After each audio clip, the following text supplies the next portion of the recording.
अर्ज मागे घेण्याचा शेवटचा दिवस, सर्वच पक्षातील बंडोबांचा थंडोबा करण्याची शेवटची संधी.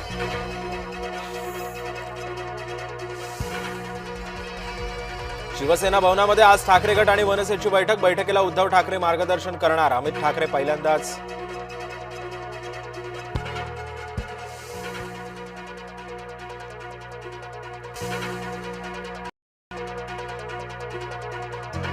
शिवसेना भवनामध्ये आज ठाकरे गट आणि मनसेची बैठक. बैठकीला उद्धव ठाकरे करणार मार्गदर्शन. अमित ठाकरे पहिल्यांदाच शिवसेना भवनामध्ये येणार.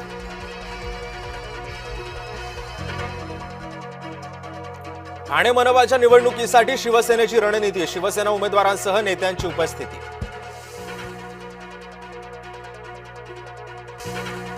चांदिवलीमध्ये ठाकरेंच्या शिवसेनेला मोठा धक्का. 3 शाखा प्रमुखांचे राजीनामे. निष्ठावंतांना डावलून आयात उमेदवारांमुळे नाराज. भाजपमध्ये उपऱ्यांचाच उदो उदो. उमेदवार यादीमध्ये भाजप अव्वल. बाहेरून आलेल्या तब्बल 337 जणांना उमेदवारी. भरत गोगावलेंचा मुलगा प्रमोद गोगावले आज अर्ज मागे घेण्याची शक्यता. एकनाथ शिंदेंच्या भेटीनंतर घेतला निर्णय. दानवेंनी जेवढे उमेदवार उभे केले तेवढे निवडून आणावेत. आमच्यामधला वाद लावण्याचा प्रयत्न करू नये. भाजपचे आमदार संजय केनेकरांचा अंबादास दानवेंना टोला.